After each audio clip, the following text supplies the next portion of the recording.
I think perhaps we should go ahead and start in the interim, just noting the amount of time we've lost. Could we please put up the welcome slide and we can start the session?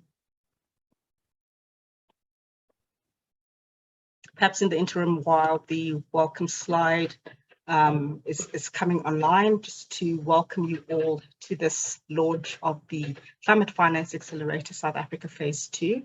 We'd like to apologize for the technical issues and really thank you for staying with us and joining the session. We're looking forward to quite a short session, but I think one that will be lively and really interesting and celebrates the success with which we've implemented the first phase of the CFA. So we're really keen to share with you what we've done, to also indicate how you can be part of this phase 2 through the call for proposals, and really also get your inputs and insights as we tell you a little bit more about this work.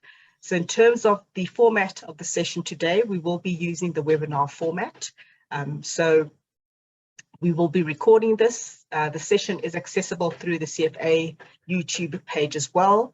Although we're keeping microphones muted and cameras off, we do have a question and answer session as well as a chat function that you can use. So it's a Q&A function that can be used just to share any questions that you have about the program and how to participate, and also use the chat function, I think, to can foster the conversation between all the people who are participating and the panelists as well. So once again, thank you very much for staying with us as we went through these technical issues. We really do appreciate you staying on board, and look forward to the CFA program phase 2 rollout with your participation. So in terms of the agenda, just to introduce myself, once again, I'm Reitumetse Molotsoane, and I'm the Acting Head of Environment at the National Business Initiative. And in partnership with GreenCape, we are the delivery partners for this global program in South Africa.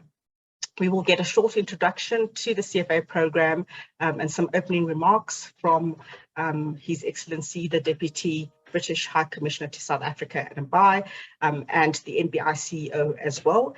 We will then look into how we can actually participate in the program, so speak a little bit to what the CFA South Africa is about, as well as the criteria for participation, and share some insights from those who've participated in the program previously before we have a Q&A session. Just noting that we have lost a little bit of time, I'm going to go through the section a little bit more quickly, and without much more delay, perhaps call on His Excellency, the Deputy High Commissioner, to give us some initial remarks on the CFA program, and immediately thereafter call on Joanne, Yawitch, the NBI CEO, to do the same. Thank you very much, everybody, and over to you, Adam.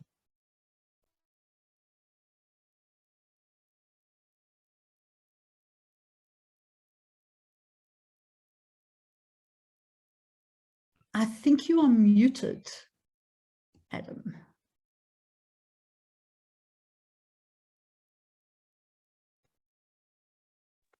Can colleagues hear me? Yes, we can. All right, just give me one sec. So I was saying it is lovely to be here with you this morning, especially after our technical hitches this morning. Following COP26 and looking ahead to COP27, climate finance, both its availability, but most importantly, access to it, remains a key area of focus for many countries, particularly developing countries. And in many emerging and developing markets, low carbon projects face challenges in accessing finance at scale. There may not be a sufficiently large bankable pipeline of low carbon projects, nor may local or international finance providers fully appreciate the pipelines that are available to them. And so the Climate Finance Accelerator was conceived in response to this challenge. The program is working with 8 countries, including South Africa, to directly support climate smart projects to access finance. In the first phase of the program here, 13 projects were selected and over a period of 4 months received training in technical, financial, mitigation potential, and gender and social inclusion aspects. And the object was to ultimately support the bankability of those projects in order for them to obtain project financing from local and or international investors. And it's really heartening that a number of the projects from this first cohort have progressed to deals with both customers and financial providers as a result of the CFA's support. The programme has also been able to recommend policy solutions to address barriers to an enabling environment that allows the flow of climate finance to projects. And so we are here today as a call for proposals has now been launched for the second phase of the programme in South Africa. And the programme will continue to help support financing for low carbon projects that can help South Africa achieve its ambitious NDC. And we see unlocking investment and innovative technology as key enablers for the transition to a net zero economy. And so for the second phase of this project, up to 12 low carbon projects will be selected from sectors such as energy, transport, manufacturing, industry, land use and forestry, and the circular economy. And these sectors represent a sizable and significant economic and development opportunity for local and international investors. And as with the first team, the Climate Finance Accelerator project team, locally led by our wonderful colleagues at the NBI and at GreenCape, will provide project developers with support and training, will facilitate knowledge sharing and learning with financial institutions and public bodies, both locally and internationally. And following that training, the CFA South Africa will bring project developers and financiers together for workshops planned in South Africa and London. And this will enable projects to meet potential investors and present their projects. And the Climate Finance Accelerator is just one example of the many areas where the UK is partnering with South Africa to support its climate ambitions. We've recently supported work looking at low carbon pathways, the skills needed in the hydrogen sector, the adoption of electric vehicles, and much more besides. And we're also proud to be part of the Just Energy Transition Partnership concluded at COP26 between South Africa and the UK, France, Germany, the EU, and US. And we hope our partnership in all these areas will help South Africa achieve its NDC targets, support just transition, and unlock the opportunities that can flow from green growth and jobs. So thank you for being part of this exciting project. And I look forward to hearing about the progress you make in the days and the weeks ahead. Thank you. Thank you very much for those opening remarks. Yes, we look forward to a wonderful program and the session going forward. And without much ado, I'd like to call upon Joanne Yawitch to also share her thoughts on the CFA program and its importance for the work that we're doing in South Africa. Joanne, over to you. Thank you very much, and good morning everybody, and let me echo apologies for the technical problem that we had earlier. I see that we certainly have overcome it. There are over 140 people on the call, so I'm presuming that everybody has come back in. And good morning in particular to the Deputy UK High Commissioner to South Africa, Adam Bai, and colleagues from GreenCape, who are our partner in this work. I think that Adam has very eloquently set out the purpose of the CFA and the work that it does. From the perspective of the NBI as an organization that is looking to support business in South Africa in its low carbon endeavors, and to ensure that the work that we've done around delineating long-term just transition pathways towards a low carbon economy across a range of sectors, to look at how that can be implemented. I think the CFA program becomes a really, really important activity in the work that we do. I think in particular, it focuses on practical implementation of projects And it is critical in our country that we really do ensure that there is change happening on the ground, and that we can ensure that those projects are given all of the support that they need in order to generate success. And by generating success, that you get more and more people coming in, and you start to build new sectors, new economic activities, new ways of doing things. I think secondly, in the South African context in particular, where the CFA is a very significant intervention, is in the fact that it is supporting small business. And it is a critical thing to do in the South African context, from the perspective of economic growth, from the perspective of transformation, and from the perspective of ensuring that the green economy is something that is accessible to a wide range of entrepreneurs of all backgrounds, of all scales, operating in a wide set of sectors.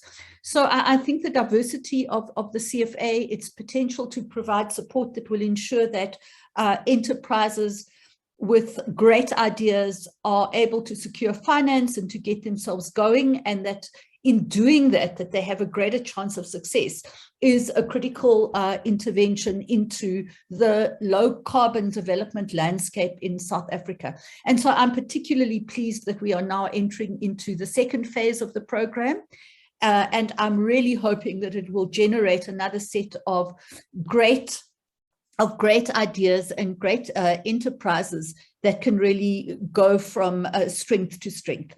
So thank you very much, Reitumetse. And I'm looking forward to hear, as this session goes on, in particular, of the experiences of those who've already walked this journey. I think it's a great thing to be able to reflect on those successes. Thank you. Super. Thank you very much, both to Joanne and to Adam Bai for those, I think, really encouraging and exciting reflections on the set of work that needs to take place in the country, but also pointing out to how we're actually meeting these challenges and what we need to be able to implement as a country as part of transitioning our economy to one that is low carbon, inclusive, as well as competitive. So I'm going to go to the next set of the program now, having, I think, really opened on a really good note, to reflect on what the CFA actually is in South Africa. So what is the priority and focus areas of the program, and to give you a sense of the value, I think, particularly to those who are implementing the kinds of projects that were mentioned earlier on. So in terms of what the program itself is focusing on, there are really two key priorities that we seek to address, and this is common across the 8 countries in which the CFA is currently being implemented. These are developing countries that really have great potential to contribute, I think, to global efforts to mitigate climate change, while also making sure that their economies become really competitive in this particular space. So one of the things that we are often faced with is that the quality and the size of the pipeline of projects that we need to actually transform our economy and really position it as one that is competitive as well as low carbon is often lacking. And the second issue is around being able to kind of provide the support that's required for project developers in particular to be able to access finance, as well as to put in touch with the potential projects that are in this space. The financiers that are often also struggling to identify projects that they can support. So these are the two key areas that we are looking at as part of this global program, and specifically responding to the South African context. And what the CFA can offer, and really what we seek to be able to address as a program within South Africa, is to provide that support and advice to project developers to help them to improve the quality of their projects, and therefore make them more bankable and attractive to investors. And then on the other side, to provide that convening platform that can link, the key actors that you need to be able to get projects on the ground and practical implementation of our low carbon economy. So these are the two areas that we are focusing on as part of the CFA. And so in terms of what the CFA offers to, I think, the participants that we are targeting, we've already mentioned this big focus on really improving the bankability, so the kind of the quality of the projects that are on offer, and really assisting them to be able to increase either their scale or get them implemented. It's about increasing the visibility of these high potential projects to the relevant stakeholders that can support, and we have focused very much on the financial sector as that initial enabler. And then in addition to this, really leveraging the networks that are sitting in with the broader global program to provide interfaces and links for our project developers and the South African community to broader opportunities that are sitting in the international space, and just really leveraging in addition to what we have locally. And then finally, I think this collection of projects, so this portfolio of projects, contributes to the overall national aim of reducing our carbon emissions, I think, as a country, and being a more proactive actor in the space, as well as realizing the benefits that sit within transforming our economy and making it competitive going forward. So Joanne also touched on some of those issues around inclusivity, on enhancing access to, I think, the climate finance landscape, but really helping companies, developers, organizations to be part of this transformation that holds so much potential for South Africa. In terms of how the CFA approaches this mandate and really what we're seeking to do, so we offer a number of different interventions, and you can see the 4 key approaches that we use. The first being one-on-one coaching in several areas that we believe are important for building programs, projects that respond to the climate business case, the financial business case, as well as considerations of gender equity and social inclusion. So we focus on a one-to-one basis on those different aspects with different experts that we have within the CFA team, broadly speaking.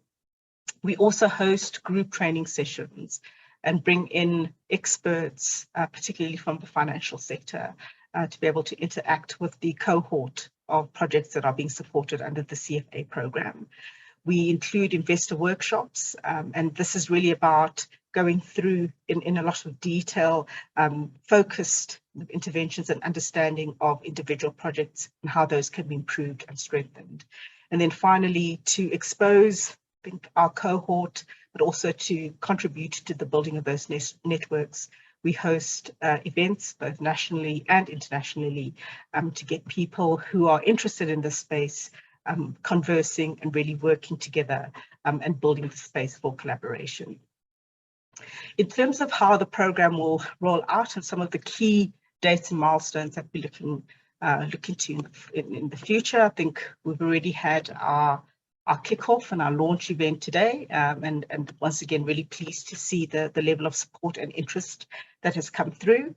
And in the interim, we've also actually opened up the call for proposals. So we placed an advert in the paper. We've used our various media platforms to also alert people to the opportunity that is available. So just to draw your attention to the advert that was in the newspaper last week, but also on our respective websites.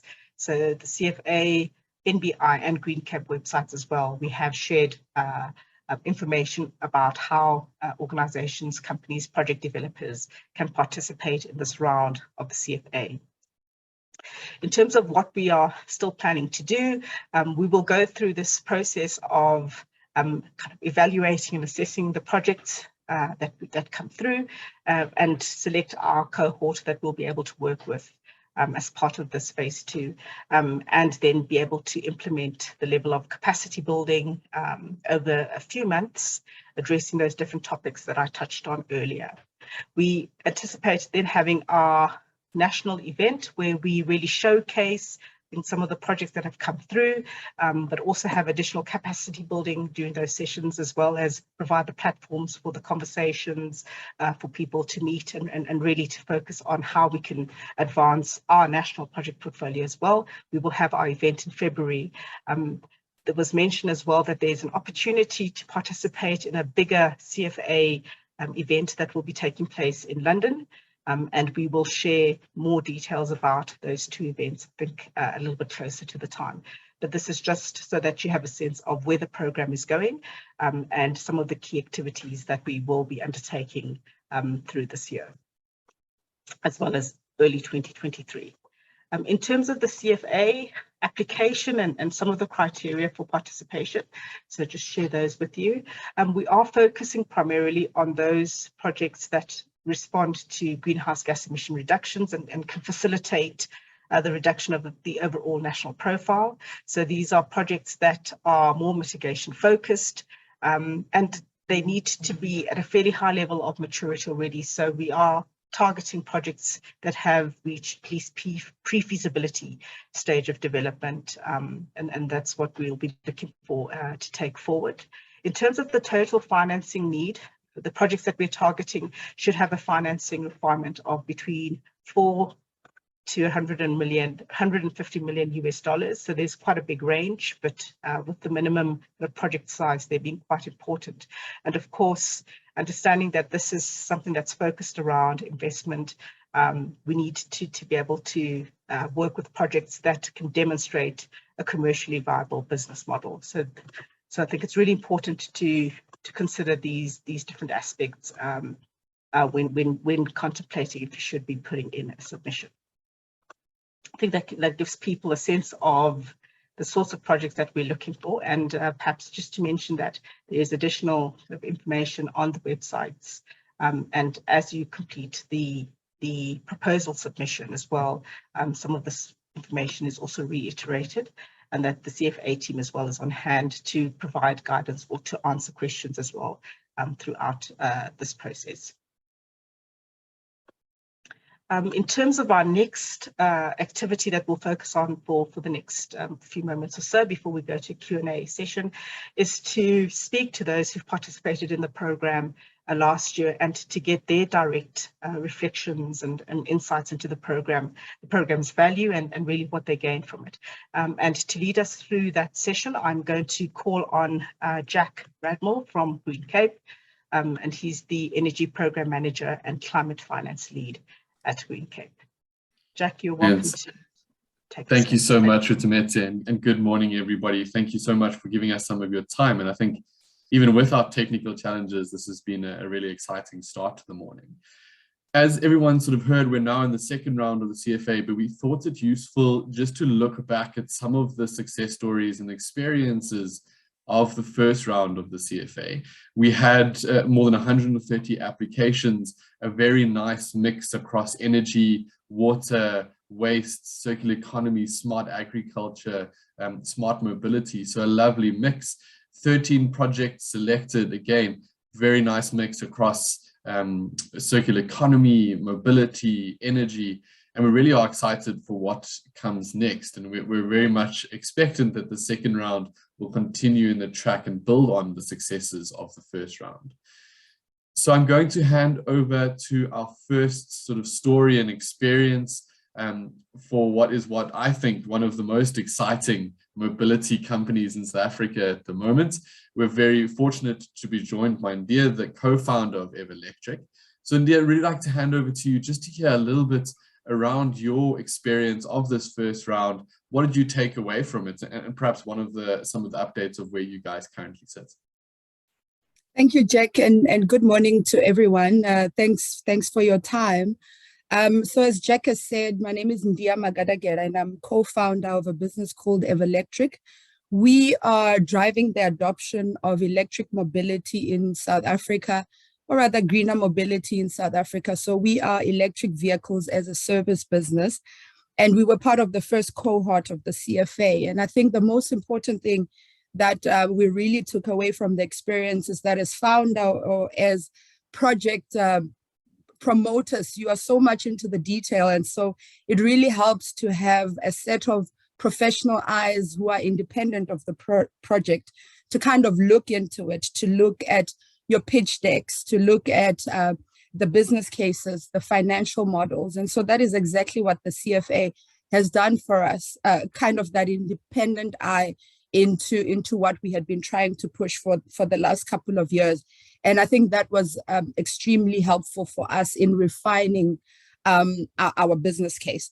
I think the other important thing that we took out of this experience with the CFA is really the introductions to financiers as well, and introductions to other aspects of the business case that we might not have thought of, things like gender equality and inclusion, things like that, which are things that the CFA does place a lot of value on. And so that actually allowed us to refine our approach quite a bit.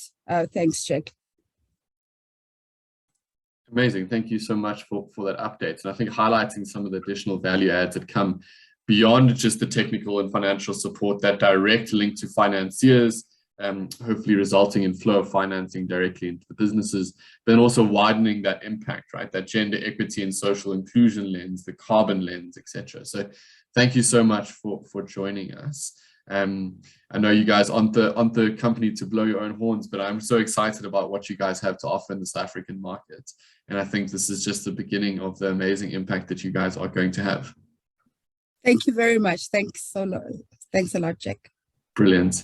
So not only did we have these sort of 13 companies that were part of the cohort, one of the sort of specialty offerings of the CFA is that we work very closely with the financing and advisory community. So from the very beginning of being selected, you will be engaging directly with financiers. And the idea here is that if the financiers are involved in the capacity building processes, involved in understanding and working with the companies, they get that in-depth view and they're able to accelerate their due diligence process, that by the end of the CFA process, they know you and they know your company so well that potentially finance can flow a lot quicker. In the last CFA round, we had upwards of financiers participating, everybody from private equity to debt, to working capital and mezzanine debt, even some grants and international DFIs participating. And we're very lucky to be joined today by Richard, one of the senior advisors from Ethos Private Equity. And Richard, would love to hear just from your side, from the sort of advisory, sort of finance lens, what was your experience in the first round of CFA, your experience in engaging with the companies? Yeah, would love to hear a little bit more from you. Yeah, thanks very much, Jack, and thanks for the opportunity for the feedback. Yeah, my experience, first of all, the first thing that struck me, and Reitumetse, you referred to it earlier around the pipeline. I don't think there's a problem with the pipeline of opportunities and projects. I was really blown away by the innovation, the quality of the projects, the extent of the projects, and capability and passion that came with them. So I think what really struck me, we all go about our work and do whatever we do, but there are an enormous number of people applying their knowledge and passion in this area, and have given enormous effort, energy, personal risk, I guess, to push the boat out on these projects. So I think it starts with that, and that really struck me as hugely impressive. I think that said, and they were very good presentations. I think the quality was really good. I think the issue, and I guess was sort of the ask on this feedback, is kind of where's the opportunity to take this forward, and what was my experience. I think from the point of view, from a funder or financier, my experience is I've been a partner at Ethos for about the last 12 years as an operating partner, and sort of sat and looked in a lot of investment committees in terms of what it takes to get a project over the line in terms of committing funding. And I think, I like to make the distinction between something that's interesting and something that's compelling. And it's different. So there are lots of good ideas there. There are lots of interesting ideas. The challenge to get people or funders to commit funds is to make it compelling. And I think is a real opportunity to step up in terms of, and really look to examine and bridge that. I think in that process, and you mentioned ED, Jack, I think in the process, it's not just to get presentations right, but I think it sharpens thinking and focus. So I just put down 4 key points that I think are worth focusing on going forward. And they may be obvious points, but I think in any proposals that come forward, I think the first thing is you've got to have a really clear, concise, and compelling thesis. And that is, and the question you're looking to answer in the thesis, and this is not a 25-page document, this is 2 or 3 key paragraphs that are really clear, and I think have evidence points. And you're really answering the question of why do you think that this project will work? I mean, what are the fundamental underlying, you've got to identify those with some proof points. Not an idea, but I think this project will work for the following 3 or 4 reasons. And, everything sort of, flows from that. But I think the next point is, what's a clear point of distinction? What do we do that's different to what others are doing? And it doesn't have to be, something that comes from outer space. It may be an execution capability, it may be in product, it may be, it can be doing something that others do, but you do it differently. There is a point of distinction that matters to people that are going to use your service or product. The third element, which I think is really critical, is be very clear on the operating model. So how does this business make money? You've got to figure out, in my view, from everything from revenue, from the first rand in, to the amount of cash you have at the end, or if it's negative in early stages, how eventually this revenue to cash. What is the operating model? How's this? What are we going to be able to sell the product or service for? What is the margin that we're going to be able to make on this after input costs? What are our fixed costs in terms of being able to maintain this business on a sustainable level? And what are the cash requirements? And what do we have at the end of the day? And being very clear on that operating model. And it's, you can't prove the future, but you've got to have a clear idea. And I think the clearer your idea is on it, and no one's looking for proof of the future, you can never do that. But I think an understanding and clarity helps funders get over the line. And then finally, I've just sort of put it all in one bucket. It goes to execution capability, scalability, understanding of risks. There's never pretend there are no risks. Everything's got risks. But I think an upfront understanding and awareness gives funders confidence that with that acknowledgement, there's a capability to manage risks as and when they occur. So so that goes to execution capability and scalability. I think is a critical question as well. So sort of in conclusion, Jack, I think there is real opportunity to work with teams to, just shape that, and not from a presentational point of view, but from a fundamental content substantive perspective. Richard, thank you so much. That is extremely useful. And I think you've highlighted a number of key points. And across that, from the development of your key unique selling point to organizational capacity, a lot of that is what we try to provide in the capacity building sessions to make sure that these companies are ready and standing on their best foot in front of the financiers. But I think what you're also highlighting for me is that companies applying to the CFA must expect to be stretched. They're going to be put through work to stretch and mold your thinking and your businesses, and everyone won't always agree with what you've put forward. So being open to hearing from external experts, etc., I think is a big point. So thank you so much, Richard, for joining us. Hopefully a lot of the companies in round 2 will be that compelling element of it.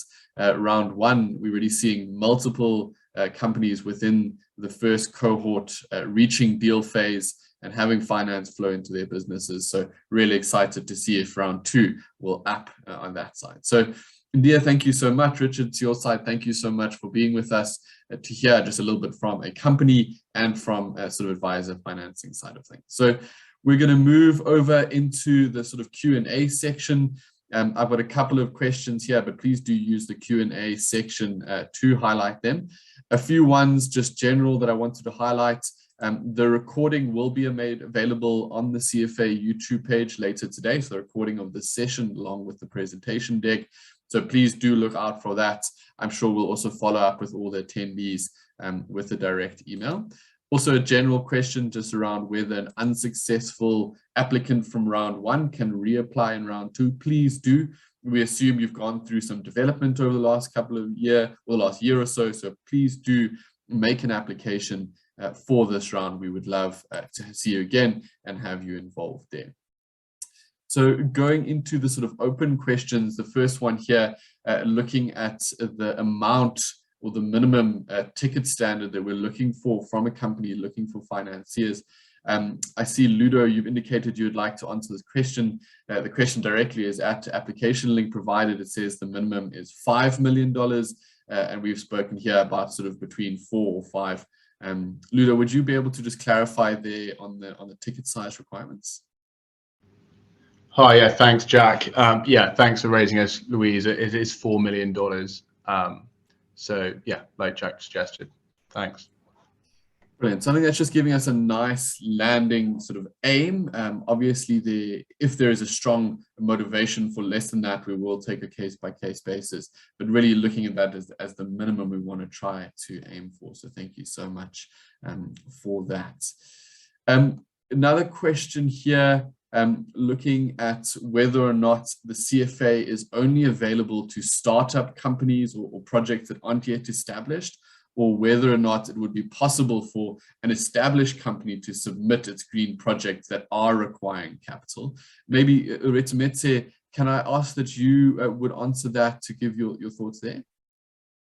Yeah, happy to do so, Jack. I think the opportunity is open to both those that are starting up or those that are well established. I think in terms of the specific project that's being taken forward, it's important that it already have reached that pre-feasibility stage level. So the concept, the kind of the thinking around that project is already well developed, and there has been some level of kind of pre-feasibility done already, irrespective of whether it's scaling up or moving on to second phase or a startup initiative.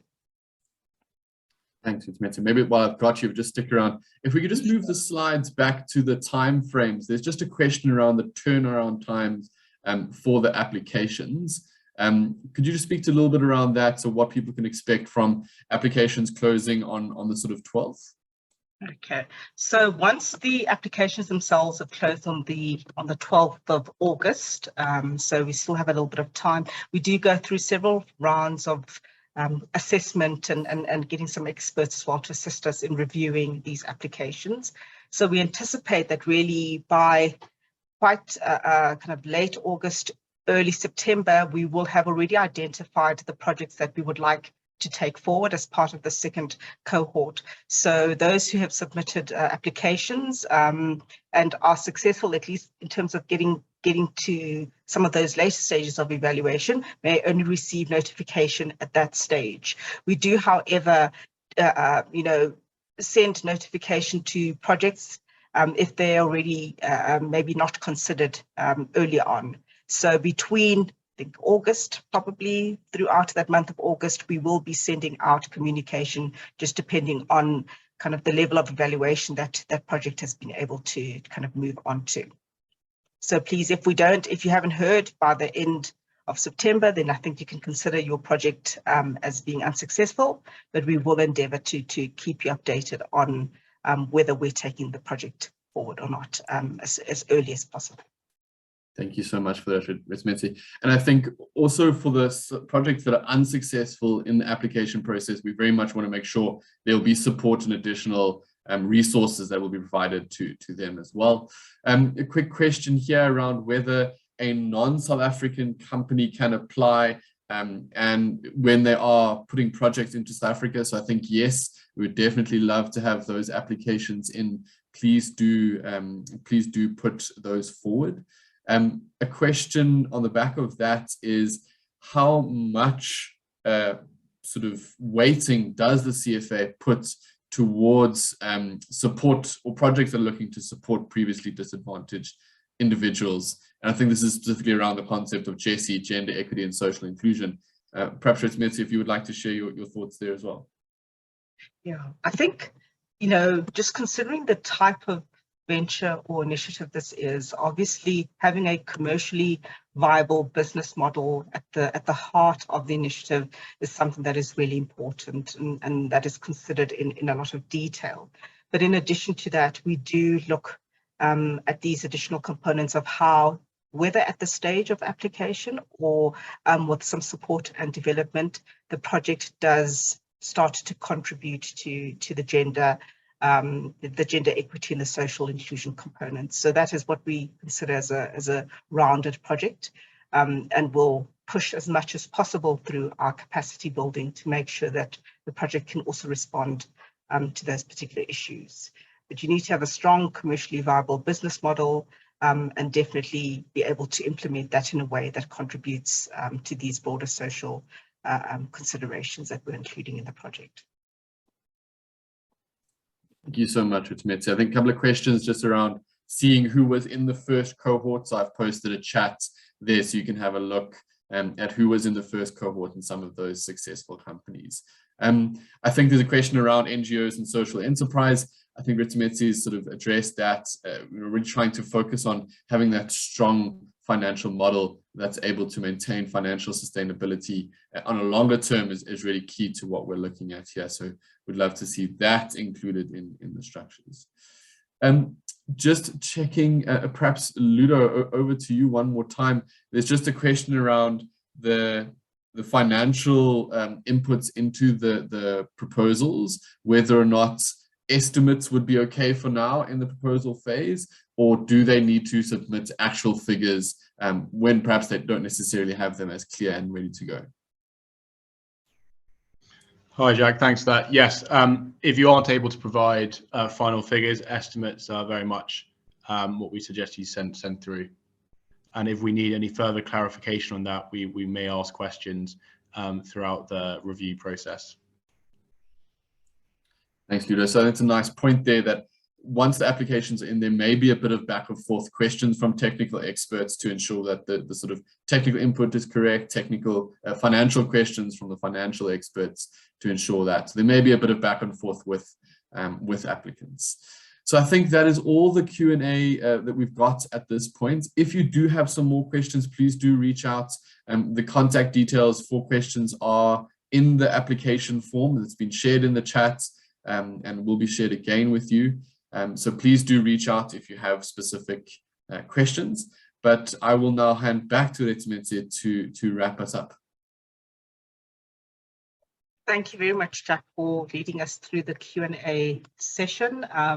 As Jack has indicated, this is not the end, so the team is available also to kind of assist if there are any follow-up questions or clarifications that are required, as well as some of the links and email addresses that are provided on the application form itself. So there are, I think, multiple opportunities to reach out if any assistance or clarification is required. So in terms of our next steps, and really exciting, so we have opened up the call for proposals, and I just mentioned some of those media platforms that you can see the actual proposal and the application form itself. You're welcome to just look at the NBI website. We do have a page that is focusing on the CFA, so it gives more information as well as the opportunity to actually apply. And we have also provided the other channels through the local delivery partners. So the CFA website page itself, as well as the GreenCape website, will also allow you to be able to access the application form. A reminder that we are closing these applications on the 12th of August. So you are encouraged to submit your proposal as early as possible. I think that just makes it easier to refine and make sure that any documentation that we would require as part of considering the proposal gets in on time. And we hope that you'll be very eagerly responding and getting those submissions in as soon as possible. I've indicated as well that if any assistance or clarification is required, we do have a dedicated CFA SA email that you can use, and that's on screen. and members of the team are also on hand to just assist you or point you to the right sources of information or assistance during this process. And then finally, we really do reach out and call on you to please share this opportunity with your network. So we do want to be able to assist projects that could really benefit from the kind of support that the program offers. And we're really looking forward to an even bigger portfolio of projects than we've had in previous years. The CFA is there to stimulate that pipeline of quality projects, but also to link it with the necessary resources and support to get projects moving on to the next level and really participating as part of the broader low carbon economy in South Africa. So we look forward to your participation. We look forward to you sharing this information within your networks and really bringing in as many projects as possible to benefit from the opportunity that is at hand. With that, and noting the time, we'd really like to thank you for joining us as we launch the Climate Finance Accelerator South Africa Phase 2. We're really excited about the project and I think really deepening the impact of this project going forward and working with you in doing that. We thank you for your time and your patience with some of the technical issues that we experienced initially. We really thank you very much for joining us. And yeah, we look forward to continuing this journey with you and really exposing you to the benefits of the work that is taking place. Thank you very much to everybody. With that, we have concluded the program and really look forward to your ongoing support and participation.